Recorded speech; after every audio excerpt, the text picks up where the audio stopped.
पाकिस्तान और पीओके में आतंकी ठिकानों पर भारतीय सशस्त्र बलों की स्ट्राइक के दौरान धमाकों से आसमान लाल हो गया। इसके बाद फिर आकाश की लाली खत्म हुई तो अंधेरे में टिमटिमाती रोशनी के बीच फिर फाइटर जेट की गूंज सुनाई देने लगी। प्रत्यक्षदर्शियों ने बताया कि कुछ देर पर एक एक कर कई धमाके हुए। ये सिलसिला करीब 40 मिनट से अधिक तक चला। कुछ मिनट के लिए आवाज थमी और फिर लगातार लड़ाकू विमान मंडराते रहे। इस बीच पहलगाम आतंकी हमले के पीड़ित परिवारों के बयान भी आने लगे। उन्होंने ऑपरेशन सिंदूर का स्वागत किया।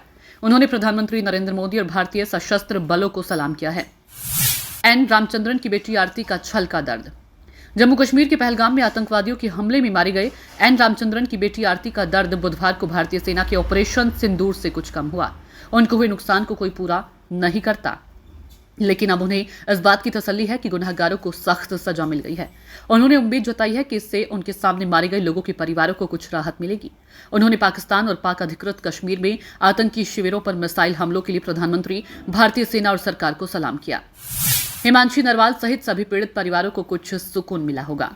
आरती के पिता को 22 अप्रैल को कश्मीर के पहलगाम में छुट्टियां मनाते समय आतंकवादियों ने उनके सामने ही मार दिया था। आरती ने यह भी कहा कि मिशन के लिए ऑपरेशन सिंदूर के बेहतर कोई नाम नहीं हो सकता था। आतंकवाद का इससे बेहतर कोई जवाब नहीं हो सकता था, जिसने हमारे सामने हमारे पिता, भाई या पतियों को मार डाला। उन्होंने कहा कि सभी भारतीयों को इस ऑपरेशन से राहत मिली होगी। ऑपरेशन सिंदूर से हिमांशी नरवाल सहित सभी पीड़ितों के परिवारों को कुछ राहत और सुकून मिला होगा। हिमांशी के पति भी आतंकी हमले में मारे गए लोगों में से एक थे और उनके पति के शव के पास उनकी बैठी तस्वीर इस घातक घटना की भयावह याद बन गई थी।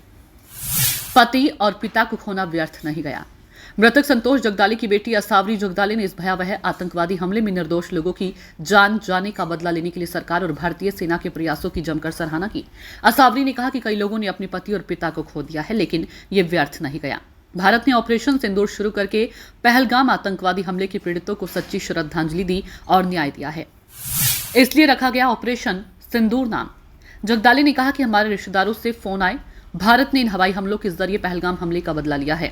मिशन का नाम सुनकर मैं बेहद भावुक हो गई थी। जब अमित शाह श्रीनगर में मृतकों को श्रद्धांजलि देने आए थे तो अपनी पतियों को खोने वाली बहनें गिड़गिड़ा रही थी। मुझे लगता है कि इसलिए ऑपरेशन को ऐसा नाम दिया गया है। ब्यूरो रिपोर्ट, नई दिल्ली।